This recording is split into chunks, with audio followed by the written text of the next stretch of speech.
Welcome, welcome, welcome back to the Church AV Professional Advice Forums. This is for you. This is an opportunity for us to get together as a group and talk to you. And eventually we're going to break this out where we can have an actual conference where church AV professionals all over, though we might start in the DMV area, we're going to spread out where everybody can join in. And I'm glad I'm joined with Carell and Colin today. Go on, guys. And we're talking today about all things audio. But before that, we're going to start with prayer because we are actually celebrating Christ and all that he's done for us, giving us this knowledge, giving us this technology that doesn't always work properly. But that's why he gave us the knowledge to fix the technology that doesn't always work properly. So, Colin, if you could pray for us to open. Might hear some children's. Our Father in heaven, thank you, Lord, for allowing us to go online again. Help us to impart some knowledge. Amen. Amen. So last week, I had a problem with my green screen, and I'm having the same type of problem again, but we discovered the solution to it. And the solution is to not invite Colin back so that his high-level camera doesn't kick us into HD mode. So next week you can't come in, Colin. So you're saying the solution to the problem is to dumb down your signal? Yeah, well, isn't that how we usually do things? Yes, and that's why we have this forum. That's right. when someone comes to you with a problem, the solution is usually, well, let's just not do it so professionally. Let's just do it in a weak way. Well, no, that's not how we're going to do it. So today's forum is going to be about audio. We're going to really focus on audio questions and audio solutions. And Carell has the most experience, maybe not the longest, but the most experience with audio because he does it on a week-to-week basis where I just dabble from now, time and time again, especially with live audio. And Colin has said that he wants nothing to do with audio ever.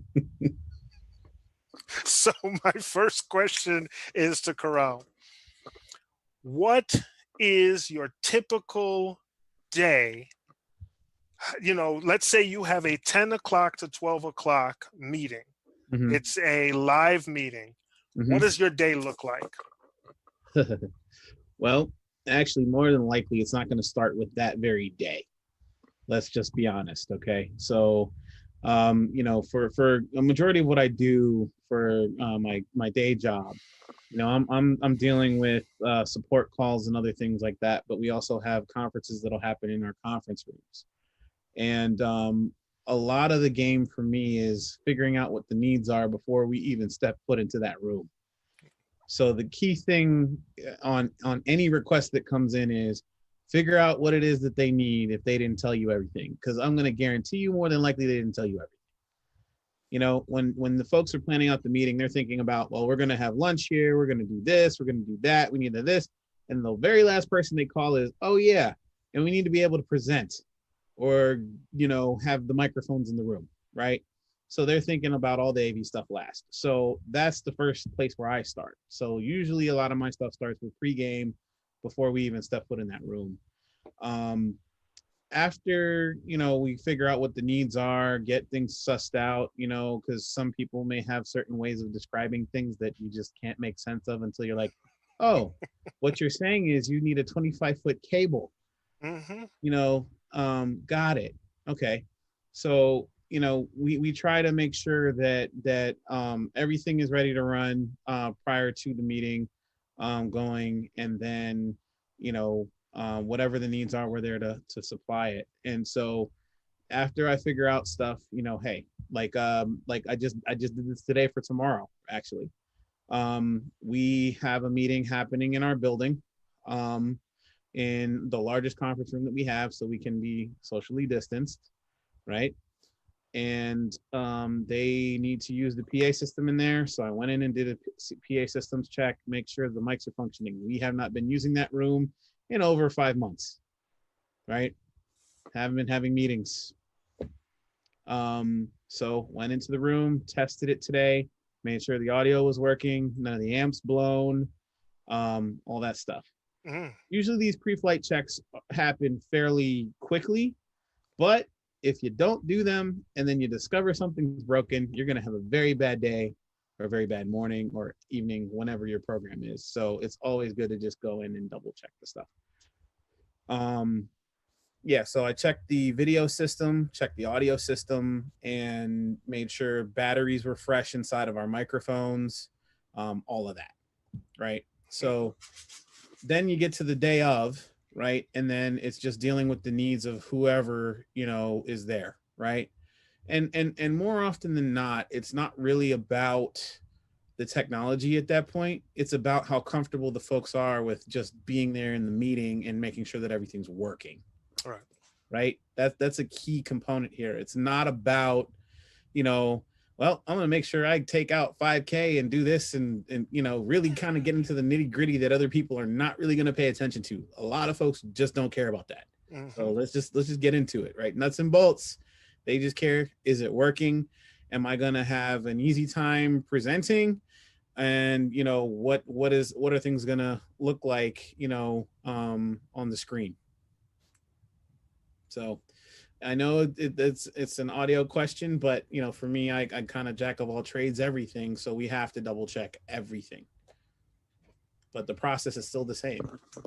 Yep. So in regard to what, Colin, you and I have done quite a few productions together.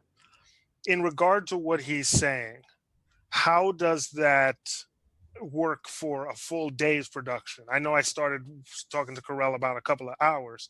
Does that change any when you're talking about a full day's production? Well, maybe not really. I mean, your prep time is your prep time. You know, if you're doing a week-long event, I mean, you're not going to prep for a week necessarily, but you are going to test everything that you're using in that. So it's really more of a scope and scale of your event as opposed to the length of it, right? Because it'll take you longer to test 96 mics if you had like a delegation as opposed to 4 mics. Even if you use 4 mics for 2 weeks, you're not going to test it for 2 weeks just because it's 2 weeks long, right? Right. So it's really more the scope and scale than the duration. But Carell, I think, really hits on something that's really important. So, and I'm not going to call any names, but so I was helping out at a church, and they have, I think I mentioned this system before, a Waves system, and I have nothing against Waves. I think it's very innovative, and they have like the premium version of this, the server, you know, stacks of equipment. It's really, really nice and slick looking, you know, control surface, flat screen monitors for the interface, really slick. But it takes like 10 minutes to boot. It's running off of an Apple Mini, right? Did I get that right? Apple Mini, whatever it's called, little box one. And on top of the Mini, it's running Windows, and on top of the Windows, it's running the Waves Live software.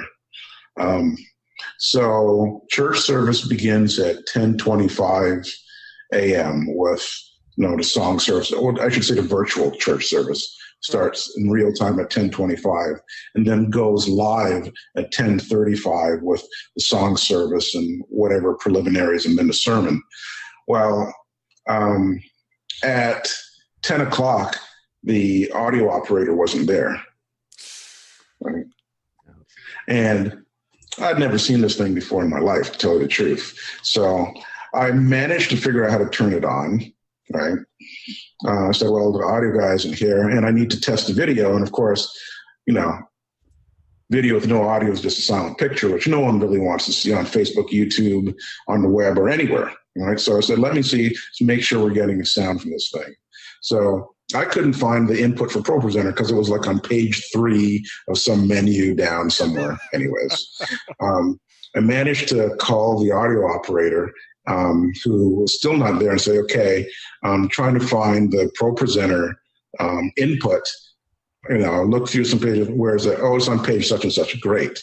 Like, I'm not completely dunce. So I know, but there's layered somewhere, but I had no idea where to find it. I didn't want to start pressing buttons and changing settings and stuff, because that would have really been a disaster. Whereas I just wanted to get some sound to test video. Right. But the fundamental thing there is not really about waves, but giving yourself ample time to set up for your worship service, for your event, for your prayer meeting, for your production, for your evangelistic meeting, what have you, for your event. Doesn't matter. You can't just show up at the last minute, expect everything to work and go smoothly. Right? You think that would be just a no-brainer. But lo and behold, people, just like, oh, that's routine. I'll just show up and everything will work perfectly. Especially if you've made changes. If you've made changes, you should double whatever your normal setup time is, because something inevitably will go wrong and you'll have to work around it.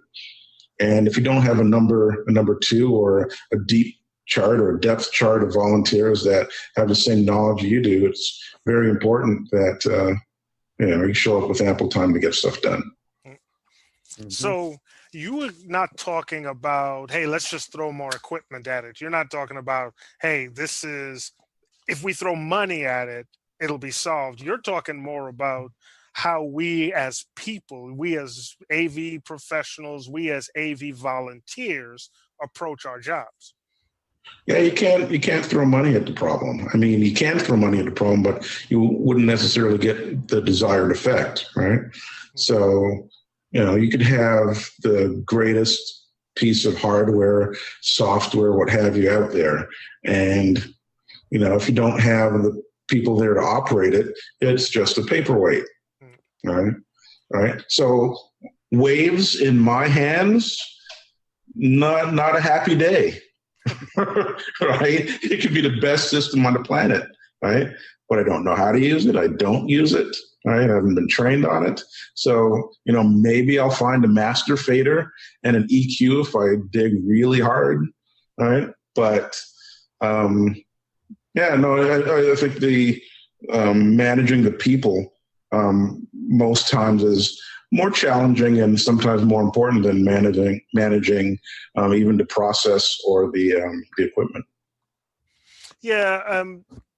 So how we as church AV people approach it is considerably important then.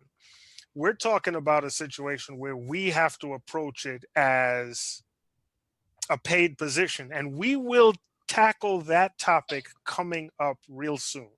We're going to tackle that topic of paid versus non-paid. I think that's something that we really need to talk about, and something that I think we need to get more people to express what they're feeling about that. Okay.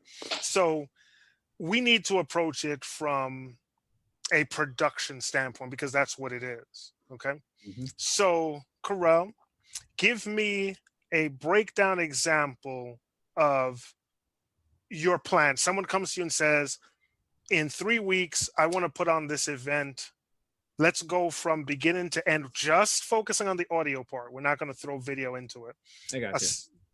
Let's see, from the minute they talk to you about, we need to put on this event, what are you looking at from an audio standpoint? So, I mean, your standard questions usually flash through the mind first. Who, what, when, where, why, right? Those 5 things hit. Okay. Because and then the next part of it is, then I need to figure out when I need to be there, right? Because if it's something in the building, I'm fine. But if I got to take a PA system out of the building, because that's happened, right? I got to think about what all items need to go, right? Speakers, microphones, wireless microphones or wired. So then I got to make sure I have enough mic cables that go with that. Got to make sure I have enough power strips that go with that. Do I have enough batteries, right? So that can bite you, right? Do I need mic stands, mic clips? Okay. having the appropriate road cases if you need to make sure that everything's nice and rugged, if you're going to take it or ship it on a pallet, because I've done that too, right? We've sent up a whole entire interpretation radio kit, up to do an event. And so you have to answer those questions, because those ones kind of get you in the door with what you need to do with the basic logistics of the meeting. But then you have your internal logistics of what you need to do with your crew, or within yourself, to make sure you can hit the deadline or the event or whatever it is to actually get everything in place and have enough time to set up, right? See, because if the event starts at 12 o'clock, right, you're not going to be wanting to show up, if it's very basic PA system at 11, right? You're going to want to make sure that you're there at least 2-3 hours ahead, I would say, depending on the complexity. Okay. Just to make sure that you can get everything set up, vet it out if you have to, because in my case, a lot of things fall back to making sure that, let's just be honest, we don't get sued, right? So that means gaffing everything down. Safety first. Safety is a big thing with it, right? So you tape every last cable you need to make sure people don't trip. Okay. And so we're taking our time going through and making sure everything is dressed nicely and all of that, right? And going in and doing the event. You want to make sure that every microphone is working, because it might have worked during the last thing, but you never know. Maybe the capsule got disconnected somehow and you have a broken mic. Right. So what are you going to do to work around that? So, hopefully you would have tested it, as Colin was saying, prior to getting out to the field, but things happen in transit. I have to ask 2 questions. One, confession time. Have you ever taken your mic stands and your mic clips, got on site and realized, oh dear, I don't have big enough mic clips for wireless mics? It happened to me on Sunday. It happened to me on Sunday. There's some insider information going on. Listen, for me, all of our wireless gear and everything is packed in a nice way with all the antennas, all of the clips, everything, and that's all double checked before it all goes out, because everything's the same but that, right, for each one of those mics. But there are cases where I didn't have a clip for a regular handheld microphone that I needed, because we've been usually talking with the wireless ones, and we needed to have a wired one for whatever reason, and that bit me. So, the true matter of it is that if you're fully organized, you're also going to make sure you have a punch list of everything that you need. Not the old checklist. That's good, but that's not always going to get you where you need to go. Right. Eventually. I was going to ask you about that. Yeah, everything has to be. How you felt about checklists. Do you use like a checklist software or just Excel, or what do you do for checklist generation? So for me, most everything is fairly simple. We're not usually doing a lot of complicated things. So I haven't really had to worry about doing a checklist software or anything like that.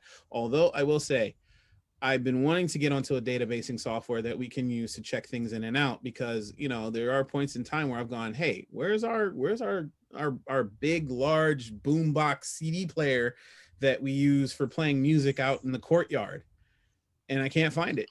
Well, we had used it for an event in the cafeteria and never got back to home base. And you forget where, when, or who had it because it's been so long. We need to do a show on asset management. Yes, definitely. It is definitely a big time need. I will not lie. It is a big time need. And I know one of the things for my job in particular that I am in charge of is making sure that we do inventory for every last thing, every last conference room. And I'm in the process of trying to knock some of that out now. It's one of those things where you kind of like, I'll get to it. Right. But no. You got to take the intention to do it, because you need to be able to show the treasurers or whoever you're working with, hey, this is what's going on with the assets. These are broken. These are retired. These are in use. These are inactive, with plans to do this. See? We actually at our church invested in the software, And we invested in the time for me to actually go through and inventory all the AV equipment in the church. What And are you within- using? We were using a program called Dude, Dude. Dude, seriously? Yes, I'm dead serious. It is a whole church inventory asset management program. You can go down to managing chairs, putting barcodes on everything, and manage everything. The problem isn't the initial setup. The problem is the upkeep. Yep. Yeah. Because when you start turning over equipment, even if it's something simple as mic stands, which we found 3 broken in a year, we buy another 3, but they don't come in because we're not there constantly, and it's not our full-time job. That if you miss a week and you go behind by a week, then you go behind by another week, then you know, before you know it, it's snowballed, and you got to take another just 2 or 3 days to go and inventory everything again. So staying on top of it, and I think that's part of the problem where sometimes we don't see this as a full-time job, or we need to look at it as a full-time job and treat it as such rather than treat it as, hey, when we get a chance, let's just go in and do this work. That doesn't always work. Right. So inventory audio. Okay. Now later on, we're going to get to, the parts that everybody loves to hear. What hardware do you have? What hardware do you have? That type of thing. Can I ask something before you go on? Go ahead. Quick question. This is for Carl. Gaff gun, yes or no? No. No. I can't. Listen, I've tried to use that thing, and it's pretty handy when it comes down to it, but it just has not been as effective as I've needed it to be, honestly. That might just be user error. I mean, it could be the ID10T error that some people talk about. For those that don't get the joke, idiot. Right? But I think the big thing for me is that it doesn't get things through the corners or what I need to do real intricate and tight, because like our stage is not, straight. It's actually got a curve to it. And so we have to get the tape around in the corners and around the edge, and it's just very hard to do it. So good old put your foot here and somebody stamp it down and pull the long row of tape is just easier to do. Listen, Gotcha. I've gone to cable runners.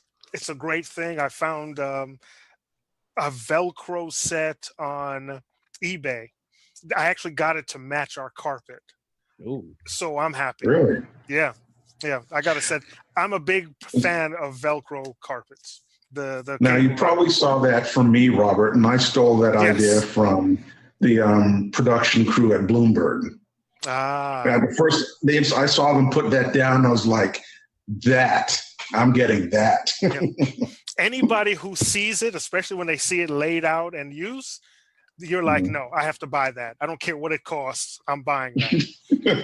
I have to talk because I have issues right now at a certain location that I frequent. Yeah. So okay. Yeah, cable trays are fun, but they're also trip hazards. Yeah, that's we haven't even gotten to the liability. We can do a whole show on liability, proper gaffing, proper everything. So my next question, when it comes to audio, we always have this, I don't even know if I should bring this up. Because I would love to get a poll of engineers. If you're watching, even if you catch this later on, I want you to write to us and let's have some stories about this. Who gives you the most problems as an audio engineer? I want honesty, full-blown honesty. Who gives you the most problems? I have to plead the fifth for work because so we're just I'm talking about a class of people. I'm not talking about an individual. We're not putting any individual names out there. No, but you don't have a choice. I can sit there and name something and it'll probably end up getting me in trouble. No, but I mean, it actually comes from different areas, right? And it depends on what's going on, right? So let's say I'm the front of house technician, and I have a genius that decides to dip the microphone into the monitors. Not my fault. Not my fault. Right? But when that feedback hits, you When know that feedback people's hits, neck. everybody. What, you mean you don't have an automatic feedback suppressor? You know those work all the time. Oh yeah, yeah. See, the thing is when you have those, then the person on stage doesn't learn their lesson. Right. Right. So but anyway, yeah. I mean, I've never seen people break their neck so fast to look back. You get feedback, they'll be looking at you. Yeah, you get feedback. They feedback, look back. Yeah. Right. So the truth of the matter is, yeah, the crowd can be tough. The crowd itself. And then God forbid you have that one saint in the crowd that also had done audio like 30 years ago, and they come back there. Have you did you hear that? Because that was really, really bad. And it's like, yeah, I heard it. And you don't have time to sit there and explain it to them, but it's like, yes, we heard it. Thanks. Years ago, I remember I managed this singing group, and they were all engineers, all of them musicians and audio engineers. So they were working on a board. We went to a location to sing, and they ended up working on the board. Now, they knew the people who owned the church. Mm-hmm. So everybody was comfortable with everybody. There was one small piece of feedback. And this guy runs from the front. He happened to be one of the musicians, not at the church, but a visiting musician, ran back there and started to work on the board. And we started looking at each other like, what is he doing? We were actually asked to come here to do this. So my friend just slid his chair back and said, okay, you can have it. The mess, the cacophony of mess that came out for the next 5 minutes, to the point where the pastor of the church came back and said, you got to go.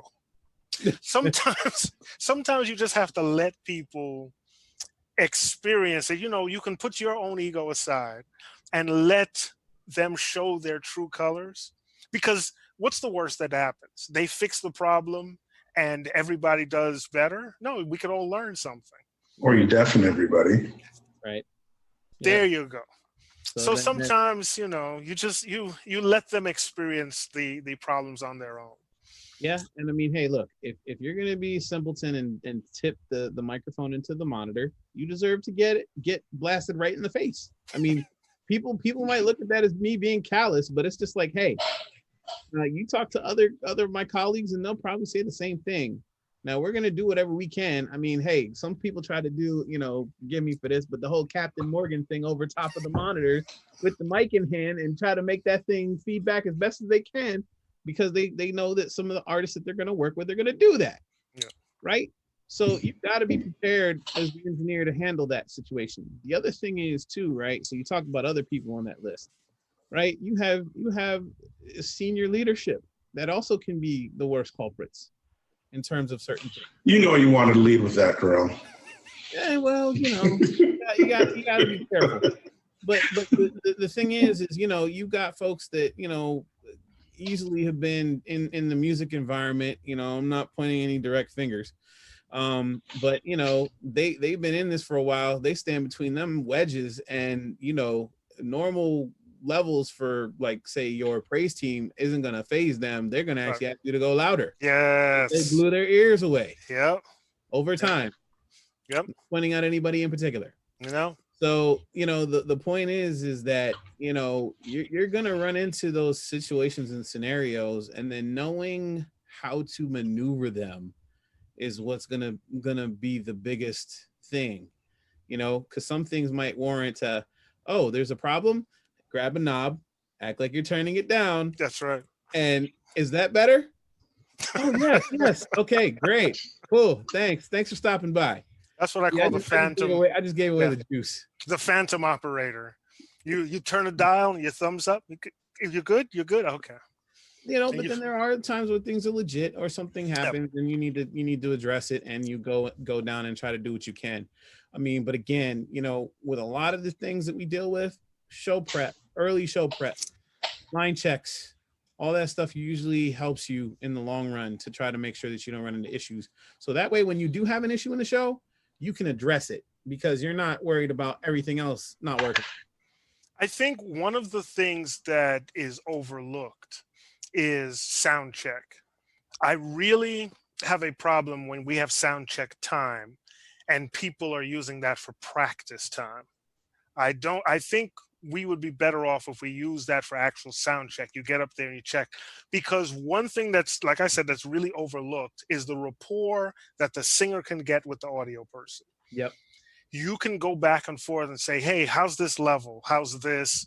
Do you like this? What are you not hearing? What are you hearing? You can get those things when you're doing a sound check. If you go up there to practice, then your focus is on the track or the band, and your focus is not with the audio engineer. So you're focused on practicing, you got your set going, and then you walk off the stage, and the audio engineer, you guys are not comfortable with each other. Right. So when you decide to do something different in the song, the engineer doesn't know how to follow you, how to compensate, what to give you. Do you need more of yourself? Do you don't want any more of yourself? Do you want to get effects through the monitors? Do you not want to get effects? You have to have time to build up that rapport, because not everybody gets to travel with their own engineer. Right. There's that. And then on top of that too, you know, when they're rehearsing, they go half voice a lot of times. Yes. On the singers. Okay. Yes. And or the band is just kind of like trying to get locked in, so they're not really fully going at it. But then by the time they get into the song, everybody gets all amped up. And then all of a sudden, this monitor mix that you had that was perfect for that situation, all of a sudden just starts blowing everything out. Right? And the one thing that people got to remember is you never want your wedges being louder than your PA. And if you ever have that scenario or situation, you doing it wrong. I'll just straight out say it. Move on. Someone else talk. Someone else talk. Drop the mic. Someone else talk. Well, hey, audio might be my company's middle name, but here's the beauty of video. Video isn't going to blind somebody. Never will pointing a video camera at someone blind them. Ever. But you can deafen someone you can do physical harm with audio. I mean, you could shine a laser projector like right in. That's lighting. Yeah. Well, projectionists, but folks. Didn't you walk into my church one time and say the screens were too bright? We had to take them down from 50% to like 35%. I don't think that was me. I think the first time you walked in, you said, wow, those things are bright. And you were right. Because as soon as the screens went up, the people in the back were lit up. So we had to compensate for that, Those LED. You make me sound like a critical person, Robert. I'm not a critical person. No, I just, we just pointed out that, there was a time when... I've heard this rumor that, you walk into a church and start telling the incumbents what they should be doing, and they start calling you things like the enemy and other choice terms.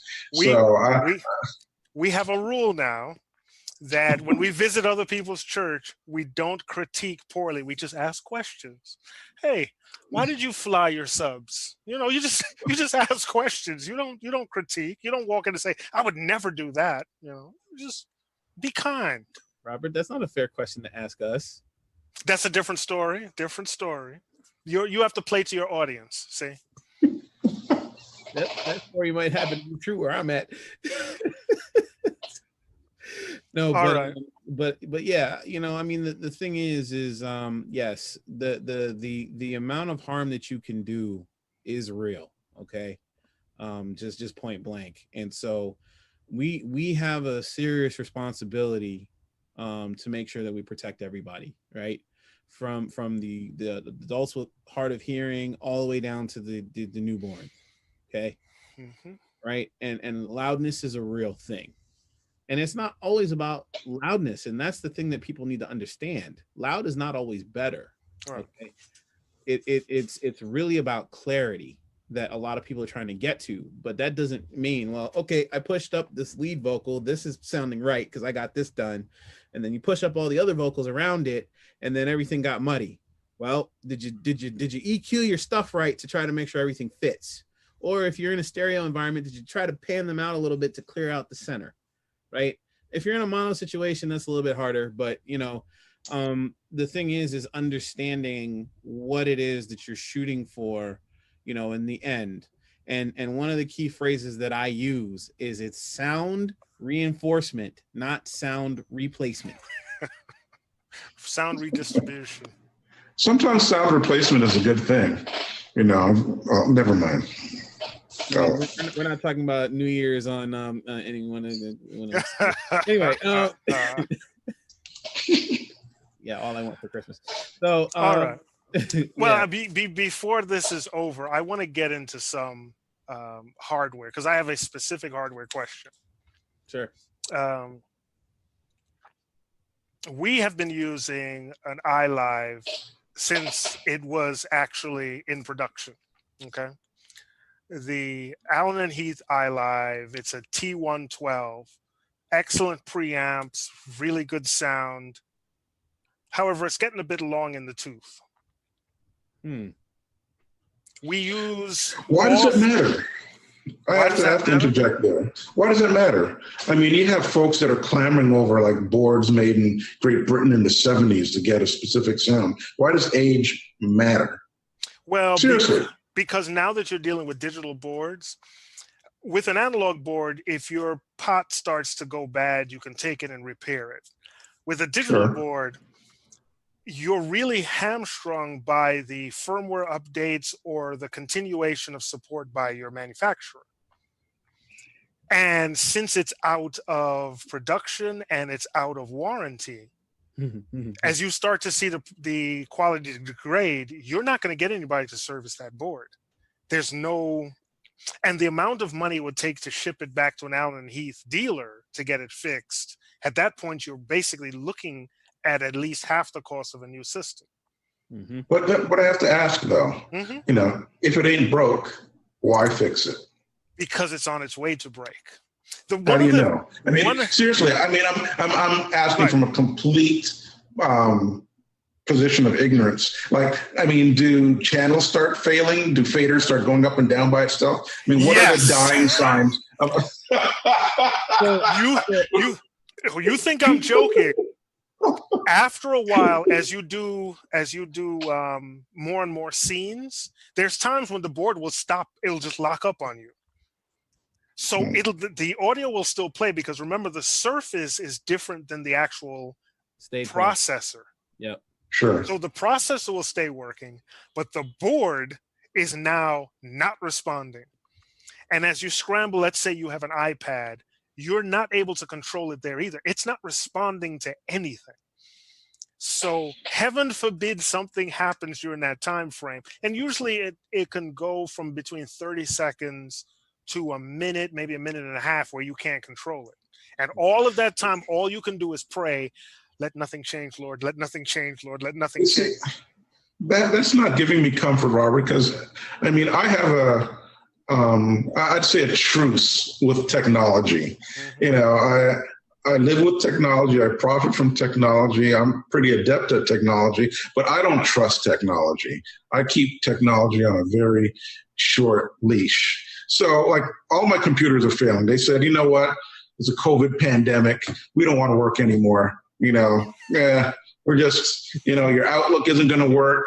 Your drives aren't going to work. We're going to slow you down. We're going to reboot every 30 minutes, whatever. Maybe it's an actual computer virus. Who knows? In any event, I don't think I've ever had a PC that didn't start complaining, even if you did absolutely nothing to it or put anything on it. Just want to be refreshed. So let's get into our audio consoles. They're all computers now. Right. And I don't know if that makes me happy. Yeah. Why shouldn't your audio board last for 20 years?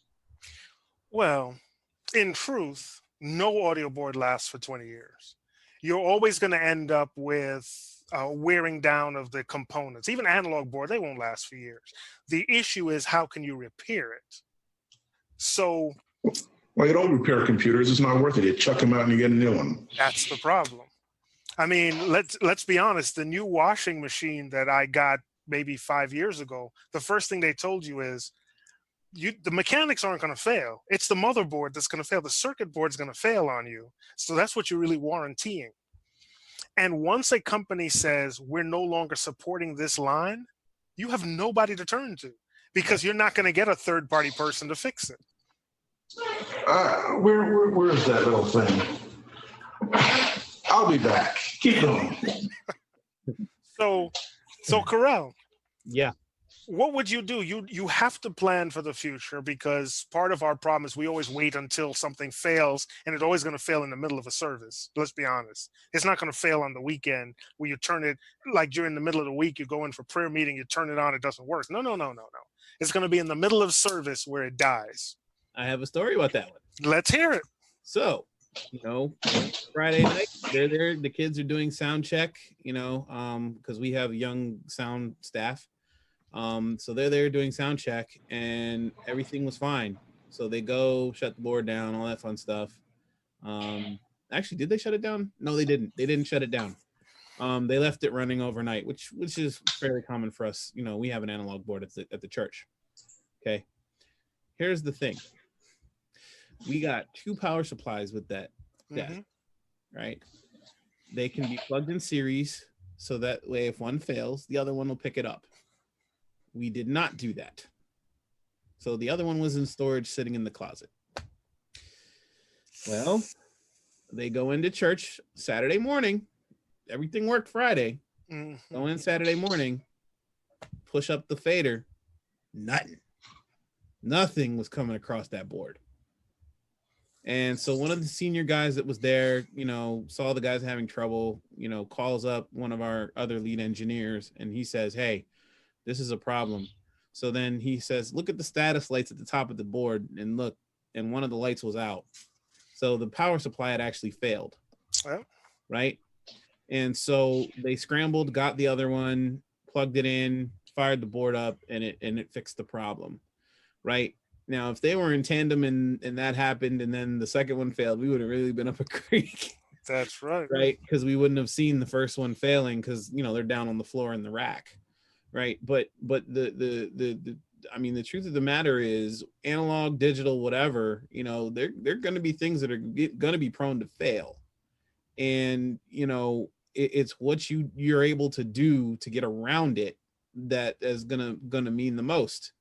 So what have we done? We kept a couple of our analog desks around because there was one time where we did have a desk fail. It started doing all kinds of wacky stuff during church.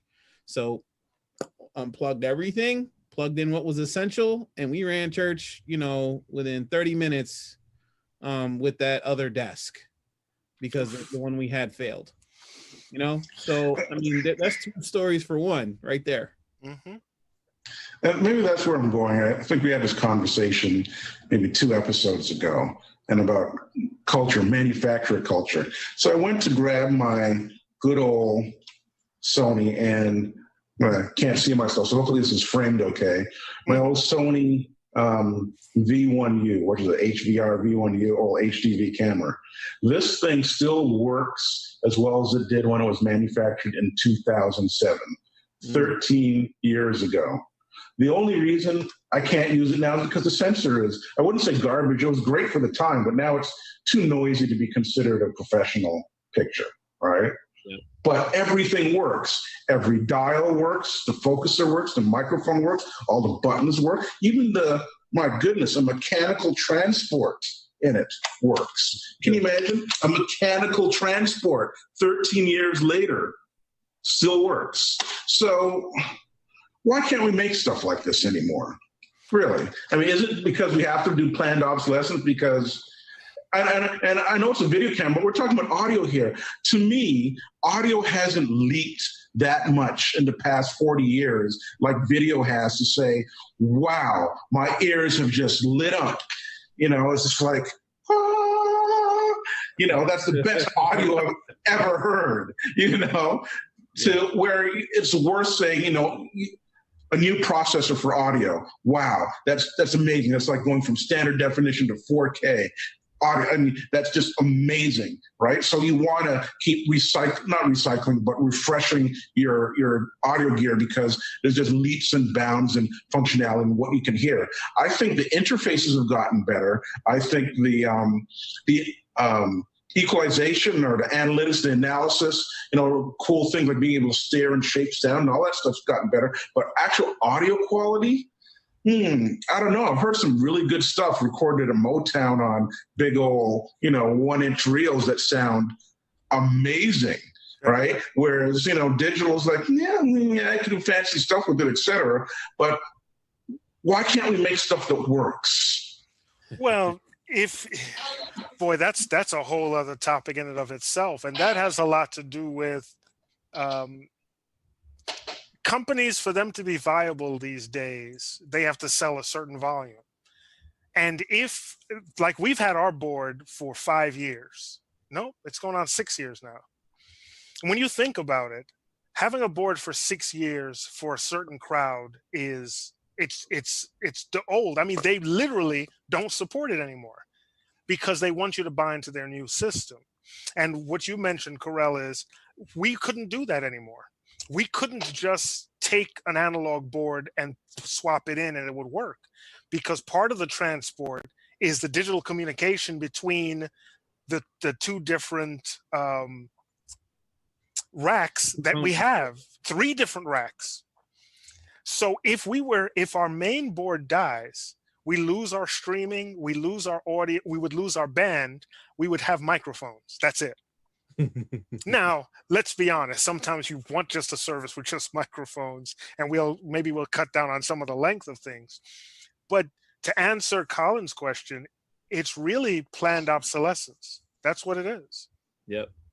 Now, I will say there are some manufacturers that do a better job of building out rugged equipment better than others. Some of them are admittedly, and I will go to the hill for this one, right, are admittedly volume-based and not quality. That's right. And then other ones are about quality, but then you pay for that quality. Yep. And then some you just, you end up, losing your whole entire house and whatever. Right, $190,000 for a digital travel board. Anyway, Oof. Yeah. So, you have to look at the market for what it is and kind of figure out where you fit in. Because there are some places where I will admit we've had to take some budget because the budget just was not there to go as solid as we wanted to go. Right, but. At the same token, we need to make sure that whatever we had was going to play nice with what the other pieces we already had in place. Right. And so Colin, to your point with the audio revolution, one of the big things that's been big, I think, to the industry has been development of Maddie and Dante. Mm-hmm. Right, and then the big thing now is that the sample rates have gone up crazy. Right, so you're doing 96. Sample rate, which if you think about that, that's a crazy amount of samples. Data that it's crunching, and so it's getting the fidelity a lot higher. Now, is it analog? No, I like the roll off of the analog. I will always say, I told y'all last week, or in the discussion we had, analog or hardware, and I said yes, right. And there was a reason for that, because there's certain things that the digital hardware is going to be able to excel at, but I like adding that analog flavor to it to get to where I want to go. Or I like taking the analog flavor of what I want to have going into the box, and get that quality going into the capture. So, I mean, it is a matter of how you look at it and what you're trying to get out of it, that makes the biggest deal for different applications. But like the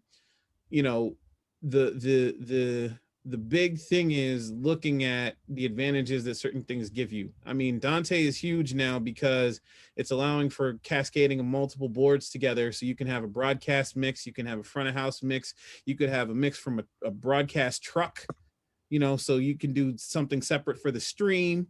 And you really could just break things out and even do things on the computer if you wanted to, to do those mixes if you did not have the desk, right? So a question. If I'm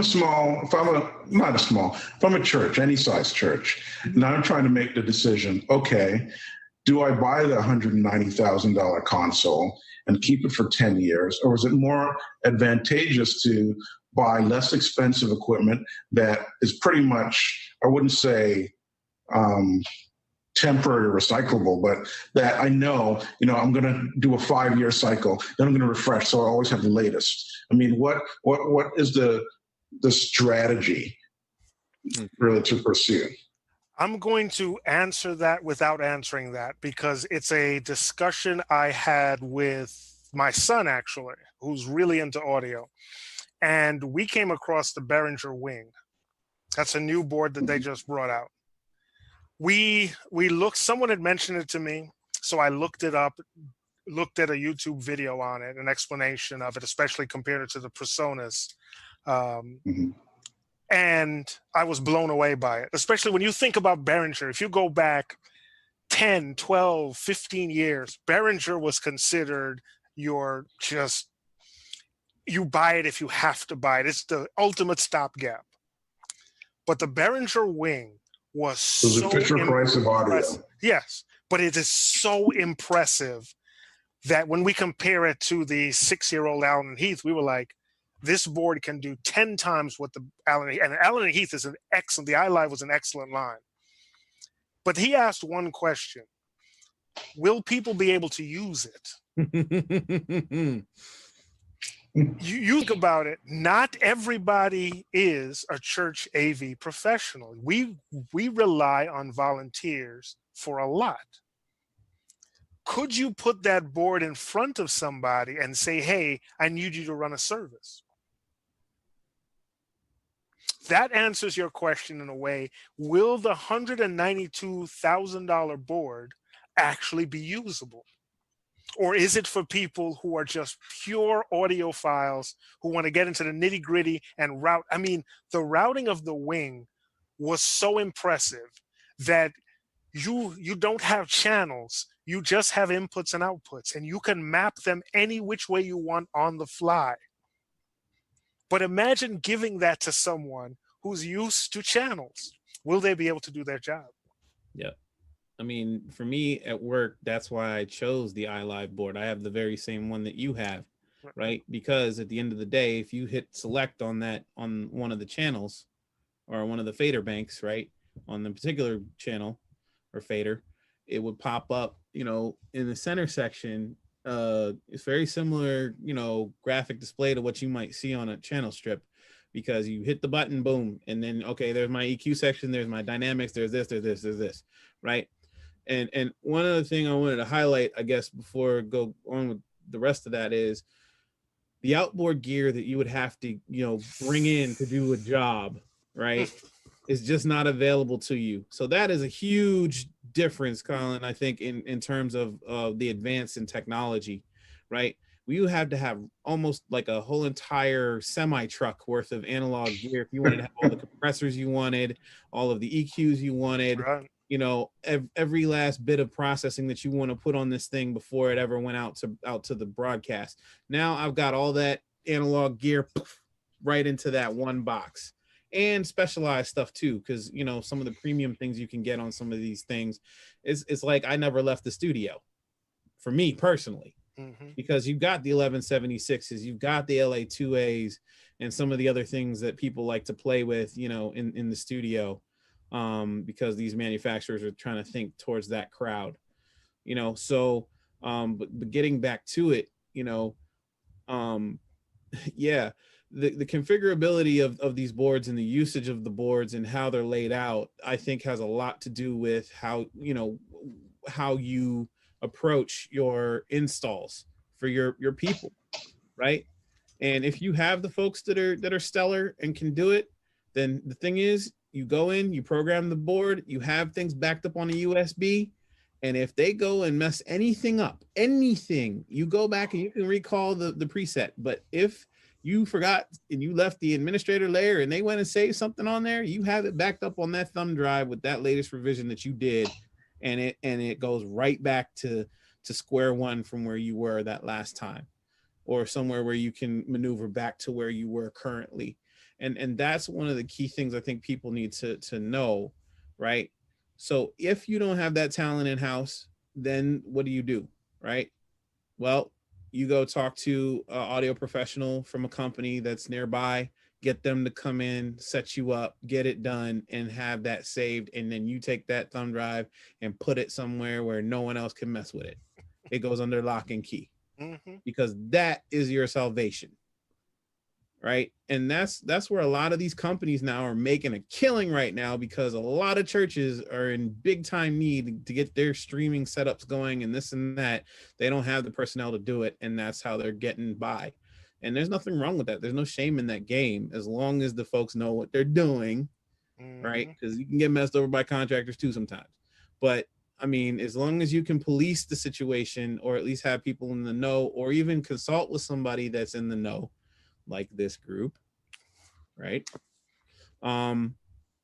Then that usually puts you in a good territory, I think, to be in safe waters enough to where you can get what you need to run the service. Do you need a $192,000 board? No. But is the $3,000 one going to cut it for you? Well, if you need more than 32 channels, then yeah, that's not going to do it for you. Right. See, and you got to think about the application. And one of the other things I always think about when I'm consulting for people is, where are you at now in terms of your track count, and where do you anticipate going? What is it that you see your service becoming in the future? Because can you expand it? That's one of the key things I think about whenever I'm doing anything with audio, so that I spec out the system or the board that I'm taking to be able to fit the need. Because I know people are going to show up. Hey man, can I get a feed for this? Well, all 16 of my outputs are eaten up, so I can't really give you nothing, right? Or, do I take that extra stage box? I know such and such is going to ask me this, so I'm gonna take this. So there's certain flexibilities that that the digital stuff's going to give you, that has been highly innovative to the industry recently, that I think a lot of people may not necessarily understand or appreciate, but that's worth putting in, and paying for. So I hope we've answered your question. And like I said earlier, we're going to go ahead and close on that, because I think that takes us full circle to the whole idea that we start with planning. No matter if it's a 1 hour production, a full day, a week production, or even an install, it comes with planning. You got to really plan first. If you just look at the board and say, hey, it's time for a new one, I've got 12 inputs I'm using, so I'm going to buy a 12 channel board, you've just limited yourself. And it's going to be hard for you to go back to your treasurer or who's ever giving out the money, your donor, and say, hey, I know I just spent $3,000 on a new board, but it seems like we have to upgrade again. Yeah, that's not going to go over well. So planning, and that's what we want to help everybody do. So we need to work on getting our email addresses out to you. We got to start streaming back on your site again, Colin, so that we can get it live. We can hit as many places as possible and really generate the interest of helping each other out, because we have some things coming up and we need help. And then we may know that another church did what we're trying to do now, and so we don't have to reinvent the wheel. We get their contact information. We can share all this information. So thanks, guys, for joining. I really appreciate that. Another 2 weeks? We're going every 2 weeks, right? It would be my Chick-fil-A pleasure.